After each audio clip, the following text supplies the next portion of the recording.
ഈ വിശ്വാസം പ്രഖ്യാപിക്കണേ. എന്തെങ്കിലും വിഷയം സംഭവിച്ചു കഴിഞ്ഞാൽ, ഇപ്പോൾ കുടുംബത്തിൻ്റെ സമാധാനം പോയി, ചട്ടാരിയന്മാർ തമ്മിൽ ഭാഗോടമ്പടി പ്രകാരം കൊണ്ട ബഹളമാണ്, വഴക്കാണ്. ചിലപ്പോൾ നിൻ്റെ അമ്മായി അപ്പനായിക്കൊള്ളട്ടെ, ആരായിക്കൊള്ളട്ടെ, ഒരു പ്രത്യേക സാഹചര്യത്തിൽ പെട്ടെന്ന് കള്ളന്മാർ ചവിട്ടി ചടൻ്റെ കൂടെ അനിയൻ്റെ കൂടെ ചേർന്ന് വിചാരിച്ചോ, അത് മിക്കവാറും നീ ഉപ്പ് ചേഴ് റിട്ടയർ എടുത്ത് ഇറങ്ങേണ്ടി വരുമായിരിക്കും, ഇല്ലേ? കാര്യം അനിയത്തിനെ കെട്ടിച്ചത് അല്ലെങ്കിൽ ചേച്ചിനെ കെട്ടിച്ചത് ആരെങ്കിലും ഏതെങ്കിലും സഹോദരനായിരിക്കും.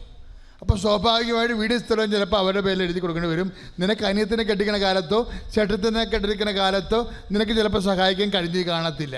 അപ്പോൾ നീ ആ കാശ് തന്നാൽ മതി, അങ്ങനെയാണെങ്കിൽ വീടിൻ്റെ പകുതി ഓഹരി തരാൻ പറയുമ്പോൾ കാശ് നമ്മുടെ ഇല്ലായിരിക്കും. പറഞ്ഞാൽ മനസ്സിലായില്ലേ? അപ്പോൾ നമ്മൾ ഓർക്കും, നമ്മളെ കണ്ണീരിടും, കർത്താവേ ഇറങ്ങേണ്ടി വരുമല്ല,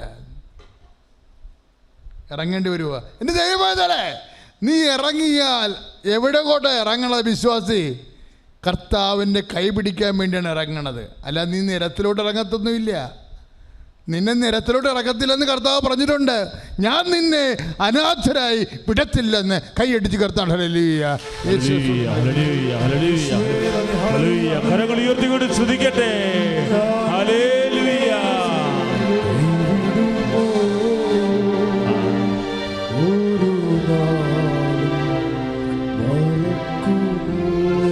ഒരുമിച്ച് പാടാം. ഞാൻ നിന്നെ കൈവിടുമോ, ഒരു മറക്കുമോ,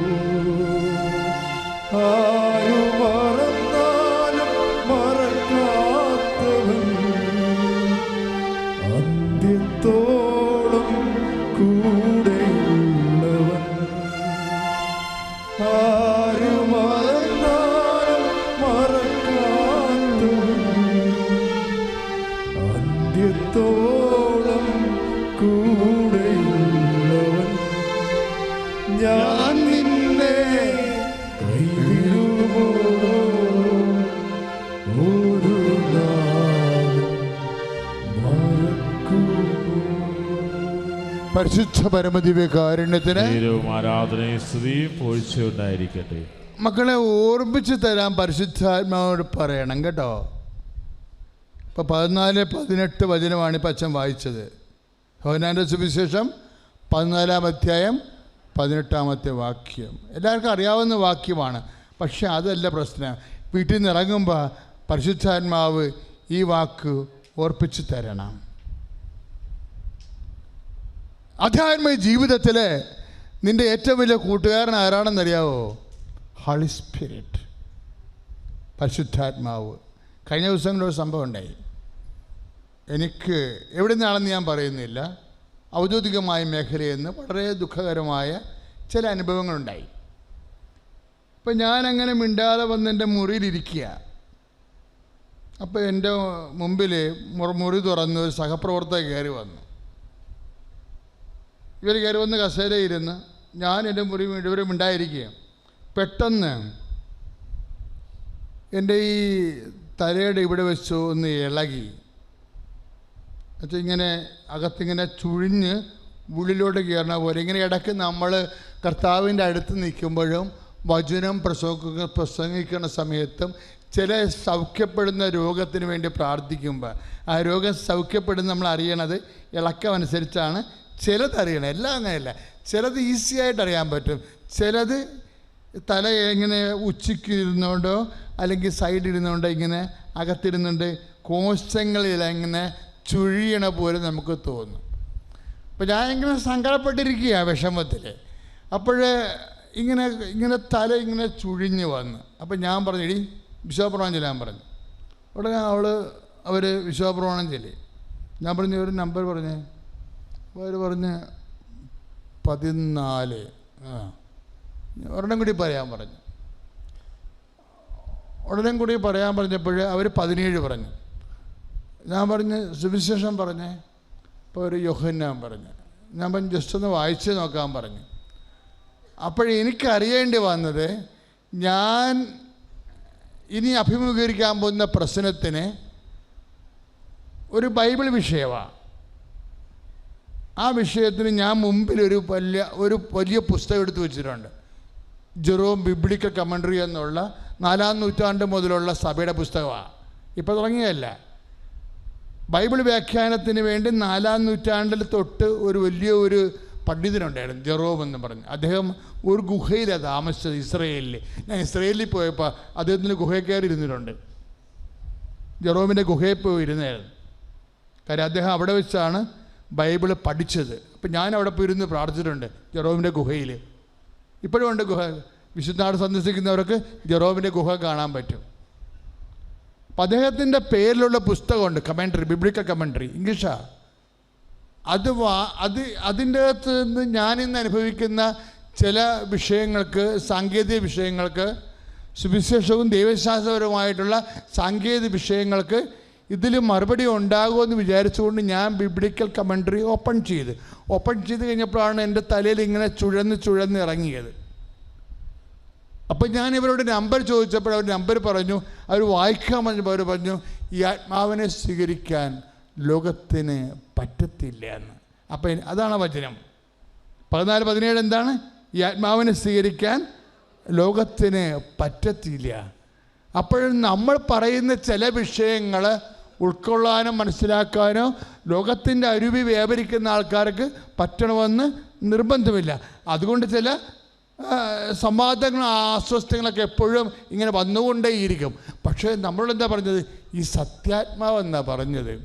അതായത് നമ്മൾ ഈ അനുഭവിക്കുന്ന ആത്മാവ് ദൈവത്തിൻ്റെ സത്യത്തിൻ്റെ ആത്മാവാണ്. അപ്പോൾ എൻ്റെ ഈ സത്യത്തിൻ്റെ ആത്മാവിൻ്റെ വചനങ്ങളിൽ നിന്നാണ് ഇപ്പം നിന്നോട് എന്താ പറഞ്ഞിരിക്കണത്? ദൈവത്തിലെ നിനക്ക് താങ്ങാനാവാത്ത ഒരു വചനം നിറവേറ്റാൻ നിന്നോട് ആവശ്യപ്പെട്ടാൽ ദൈവം നിന്നെ പത്രോസിൻ്റെ സ്ഥാനത്ത് കാണുന്നുവെന്ന്. Price the Lord. അല്ല, ദൈവം നിന്നെ കൈവിട്ടെന്നല്ല കാണേണ്ടത്. നിനക്ക് താങ്ങാനാവാത്തൊരു വചനം പാലിക്കാൻ നിന്നോട് നിർബന്ധിക്കുമ്പോൾ ദൈവം നിന്നെ പത്രോസിൻ്റെ സ്ഥാനത്ത് കാണുന്നു. അങ്ങനെ പത്രോസിൻ്റെ സ്ഥാനത്ത് കണ്ടാൽ ദൈവം നിന്നെ ആ വചനം കടുകട്ടിയായ വചനങ്ങൾ പാലിച്ചാൽ നീ ആരായി മാറും? പാറയായി മാറും, ഇല്ലേ? അപ്പോൾ ഒരു പാറയായ ഒരു മകൻ പെട്ടെന്ന് മാറില്ല. ഉടമ്പടി ചെയ്യുമ്പോൾ, ഉടമ്പടി ചെയ്തപ്പോൾ 189 ദിവസം മദ്യപിക്കാതെ ഇരുന്ന ആളാണ്, ഇല്ലേ? 189 ദിവസം. അതിൻ്റെ അർത്ഥം വർഷങ്ങളായിട്ട് അദ്ദേഹം മദ്യപിക്കുന്നു. ഉടമ്പടി കർത്താവിനോട് ചെയ്തപ്പോൾ ആ മനുഷ്യൻ പാറയായി മാറുകയാണ്. ഉടമ്പടി കർത്താവിനോട് ചെയ്തപ്പോൾ ആ മനുഷ്യനെ അത് പാലിക്കണമെന്നുള്ള കാര്യം അറിയാമല്ലോ. ഒരു 5 കൊല്ലം മദ്യപാനം ഉപയോഗിച്ചാൽ തന്നെയും ശീലമായി മാറും. അപ്പോൾ 5 അതിനേക്കാളുപരി 40 കൊല്ലം 55 കൊല്ലമൊക്കെ മദ്യപാനികൾ ഉടമ്പടി എടുക്കുമ്പോൾ കർത്താവ് അതിനോട് മാനസികമായിട്ട് ഒരു യോജിപ്പ്, എങ്ങനെ ഉടമ്പടിയോട് മാനസികമായ യോജിപ്പ് തോന്നിക്കഴിഞ്ഞാൽ ഓട്ടോമാറ്റിക്കായിട്ട് നമ്മൾ പാറയായി മാറും. വയനാട്ടിലെ മാനന്തവാടിലെ ചേട്ടൻ്റെ സാക്ഷ്യം, മദ്യപാനത്തെക്കുറിച്ച് സാക്ഷ്യമാണ്. അതും കിടക്കുന്നുണ്ട് യൂട്യൂബിൽ. അദ്ദേഹം എന്നോട് പറഞ്ഞത്, ഇവിടെ സാക്ഷ്യം പറഞ്ഞത്, 12 വയസ്സ് മുതൽ ഞാൻ മദ്യപിക്കുന്നതാണ്, 30 കൊല്ലമായി മദ്യപിക്കുന്നു. ഞാൻ മദ്യപിക്കാൻ കാരണം എന്താ? എൻ്റെ അമ്മമ്മയും അപ്പാപ്പനും പാറ്റുകാരായിരുന്നു, നട മാറ്റണ ആളാ. അങ്ങയുടെ ഭാഷ പറഞ്ഞത് നടൻ കാച്ചണ ആൾക്കാരായിരുന്നെന്ന് വെച്ചാൽ വാറ്റി കുടിക്കണ ആൾ. വാറ്റിയിട്ട് സാധനങ്ങൾ എടുത്ത് വാറ്റിയിട്ട് കട്ടിൻ്റെ അടുത്ത് ആഴെ വെക്കും. 12 വയസ്സുള്ള ഞാൻ പോയി അതൊന്ന് രുചിച്ച് നോക്കും. അങ്ങനെ കുടിച്ച് 30 കൊല്ലമായി ഞാൻ കുടിക്കണതാണ്. പക്ഷേ ഉടമ്പടി ചെയ്ത് മാതാവിൻ്റെ മുമ്പിൽ പാലിക്കാമെന്ന് പറഞ്ഞിട്ട് പിന്നെ എനിക്ക് കെട്ടിടം പണിയാണ് പരിപാടി. ഞാൻ ചെല്ലുന്ന സ്ഥലങ്ങളിലെല്ലാം ആൾക്കാർ ഒഴിച്ചു വെക്കുന്നുണ്ട് പഴയ ഓർമ്മയ്ക്ക്. പക്ഷേ എനിക്ക് കുടിക്കാൻ പറ്റണില്ല. എൻ്റെ കാര്യം, അയാൾ പാറയായി മാറിയിരിക്കുക. Praise the Lord.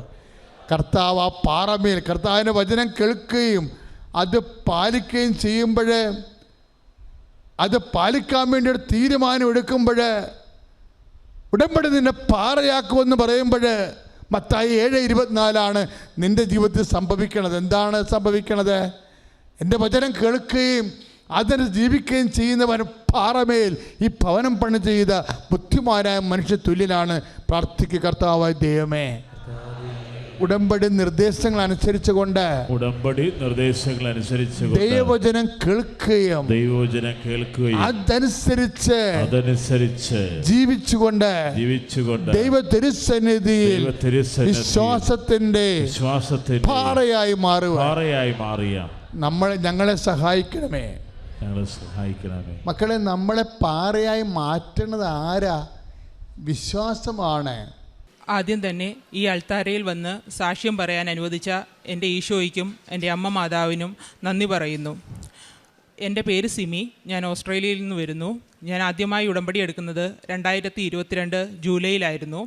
അതിനുശേഷം ഞാൻ 2023 മാർച്ചിലാണ് ഉടമ്പടി പുതുക്കുന്നത്. പിന്നീട് അതുവരെ ഇന്നുവരെയും ഞാൻ ഉടമ്പടിയിൽ തന്നെയാണ്. അത് തീർത്ഥാടന ഉടമ്പടിയും ഓൺലൈൻ ഉടമ്പടിയുമായിട്ട് ഞാൻ കണ്ടിന്യൂ ചെയ്തു പോകുന്നു. ഞാൻ കഴിഞ്ഞ വർഷം നവംബറിൽ ഇവിടെ നിന്ന് ആദ്യമായി സാക്ഷ്യം പറഞ്ഞു. ഇതെൻ്റെ രണ്ടാമത്തെ സാക്ഷ്യമാണ്. അന്ന് എൻ്റെ സാക്ഷ്യത്തിൽ ഞാൻ പറഞ്ഞിരുന്നു, എനിക്ക് ലഭിച്ച ഒരു വലിയ അനുഗ്രഹം അത് ഇവിടെ വന്ന് അഖണ്ഡ ജപമാല പങ്കെടുത്ത് നെക്സ്റ്റ് വർക്കിംഗ് ഡേയിൽ തന്നെ എനിക്കും എൻ്റെ ഹസ്ബൻഡിനും ഓസ്ട്രേലിയൻ വിസ ഗ്രാൻഡ് ചെയ്തു എന്നതായിരുന്നു. അതിനുശേഷം ഞങ്ങൾ ഡിസംബർ 31, 2024 ഓസ്ട്രേലിയയിൽ ചെല്ലുകയും അവിടെ ചെന്ന് ഞങ്ങൾ ജോലി അന്വേഷിക്കുകയും ചെയ്തിരുന്നു. അതിനുശേഷം 1.5 മാസത്തോളം ഞാൻ പലവിധ കമ്പനികളിൽ എൻ്റെ CV കൊടുക്കുകയും അതുപോലെ പലയിടത്തായിട്ട് അപ്ലൈ ചെയ്ത് നോക്കുന്നു. ബട്ട് എനിക്ക് എല്ലായിടത്തും റിജക്ഷൻ ആയിരുന്നു വന്നുകൊണ്ടിരുന്നത്. പിന്നീട് ആ സമയം അവിടെ ഒരു ജോലിയിൽ പെട്ടെന്നൊരു വേക്കൻസീസ് കുറവുള്ളൊരു സമയമായിരുന്നു, ജനുവരി ഫെബ്രുവരി ടൈമിൽ. അതിനുശേഷം ഞാൻ ഹസ്ബൻഡിനൊരു ജോലിയായി. പക്ഷേ ഞാൻ അവിടെ പല ഇൻ്റർവ്യൂസിനും നോക്കുന്നു. എനിക്ക് വിരലിലെണ്ണാവുന്ന ഇൻ്റർവ്യൂ മാത്രമാണ് അറ്റൻഡ് ചെയ്യാൻ തന്നെ സാധിച്ചിരുന്നത്. അപ്പോഴും ഞാൻ വളരെ സ്ട്രെസ്ഡായി പോവുകയായിരുന്നു. കാരണം 1.5 മാസത്തോളമായി ഒരു ജോലി ലഭിക്കുന്നില്ല, മറ്റൊരു രാജ്യം. ഞങ്ങളവിടെ ഒരു അടുത്ത റിലേറ്റീവിൻ്റെ കുടുംബത്തിലായിരുന്നു താമസിച്ചിരുന്നത്. അപ്പോൾ ഞാൻ എന്നിൽ തന്നെ വിലയിരുത്തി എന്തായിരിക്കും എനിക്ക് ഒരു ജോലി ലഭിക്കാൻ, എൻ്റെ മാതാവിൽ നിന്ന് എനിക്കൊരു അനുഗ്രഹം ലഭിക്കാനുള്ള താമസം വരുന്നത്. അപ്പോൾ ഞാൻ ചിന്തിച്ചു, ഞാൻ ഉടമ്പടി എടുക്കുന്നതിൽ വരുന്ന വീഴ്ചകൾ അത് ഒരു കാരണമാണ്. അങ്ങനെ ഞാൻ 5:30 പ്രദക്ഷീകരണത്തിന് മുമ്പ് തന്നെ എണ്ണീറ്റ് കുളിച്ച് പ്രദക്ഷീകരണ പ്രാർത്ഥന ചൊല്ലാൻ തുടങ്ങി. അതുപോലെ ഇൻ്റർവ്യൂവിന് വേണ്ടി ഇൻ്റർവ്യൂസിന് പോകുമ്പോഴോ ഇവിടുത്തെ ഡെയിലി ബ്രെഡ് പ്രാർത്ഥന അച്ഛൻ്റെത് കണ്ടിട്ട് പ്രാർത്ഥനയോടെയാണ് പോകുന്നത്.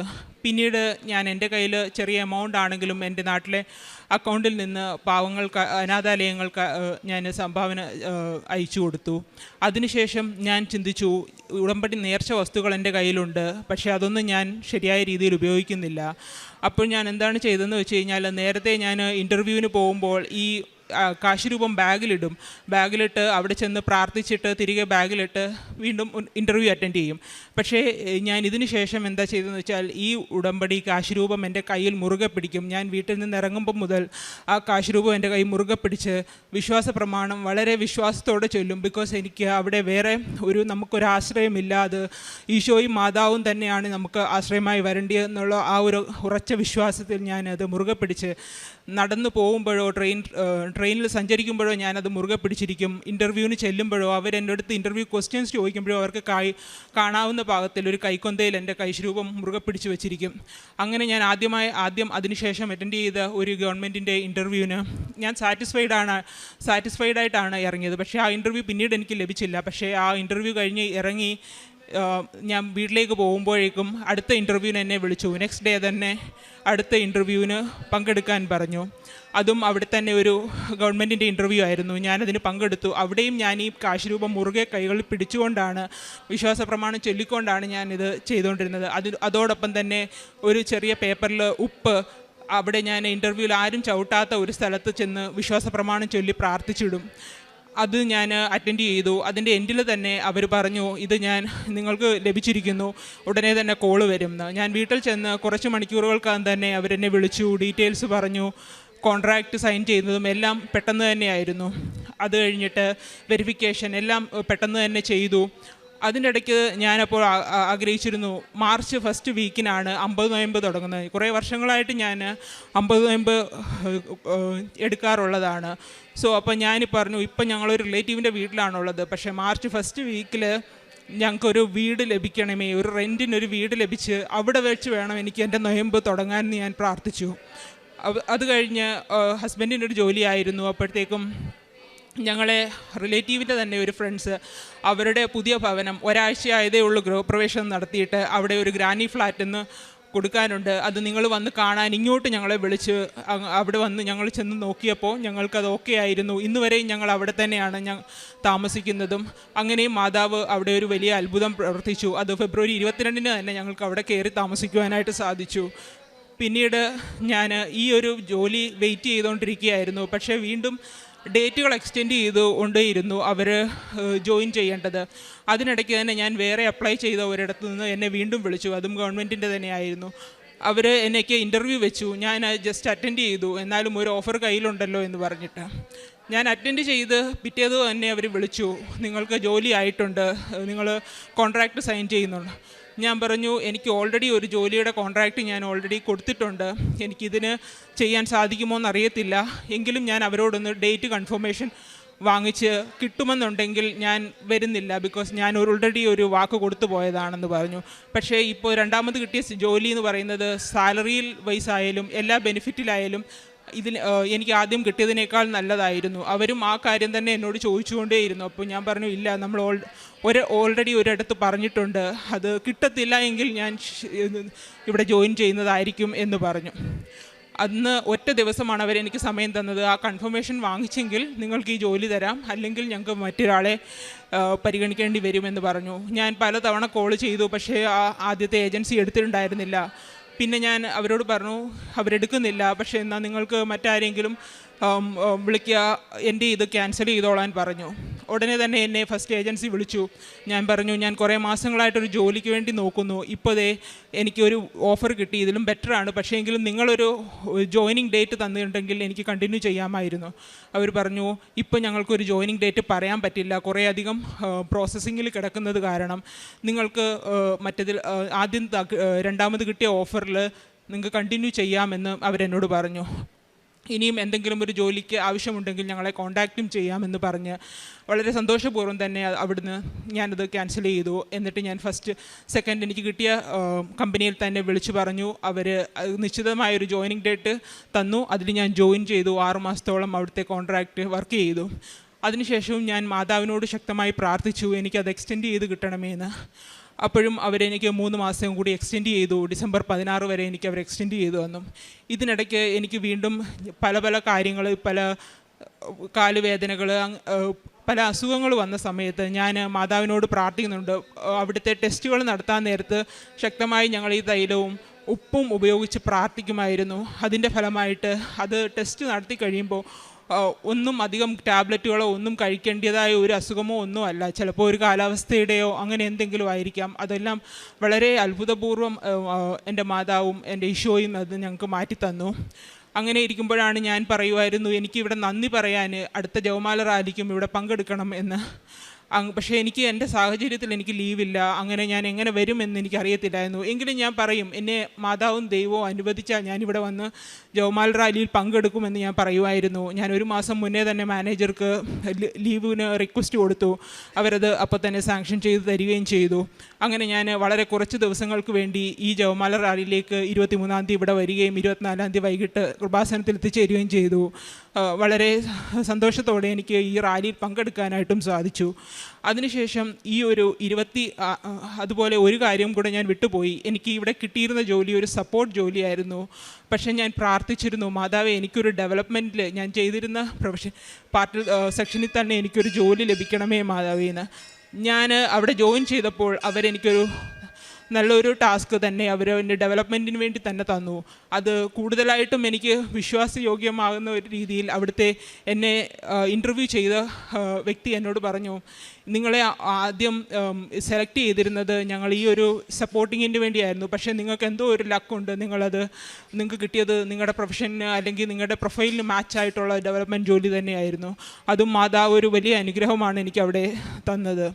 അതുപോലെ തന്നെ ഈ ഒരു ജോലിയിൽ ഇപ്പോൾ ഒരു എക്സ്റ്റൻഷൻ കിട്ടുകയാണെങ്കിൽ പോലും അത് 1 മന്തിന് മുമ്പേ മാത്രമേ അവർ നമ്മളോട് പറയത്തുള്ളൂ നിങ്ങൾക്ക് എക്സ്റ്റൻഷൻ ഉണ്ട് എന്ന്.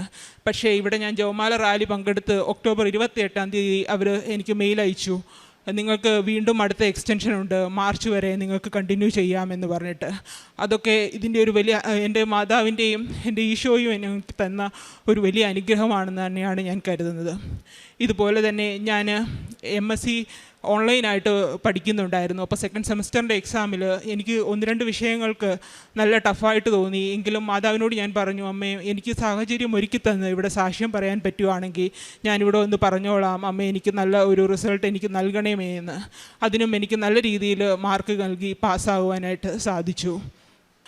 പിന്നീട് ഞാൻ ചെയ്യുന്ന കാരുണ്യ പ്രവർത്തികൾ, അനാഥാലയങ്ങളിൽ ഒരു അനാഥാലയത്തിൽ ഒരു നിശ്ചിത എമൗണ്ട് മന്ത്ലി കൊടുക്കാൻ വേണ്ടി ചെയ്യാറുണ്ട്. അതുപോലെ തന്നെ സഹായം അഭ്യർത്ഥിച്ച് നമ്മളെടുത്ത് ചോദിക്കുന്ന ആർക്കും ഇല്ല എന്ന് പറയാനോ അവർക്ക് ആവശ്യമായ സാഹചര്യം കണ്ട് പെരുമാറുവാനോ ശ്രമിക്കാറുണ്ട്.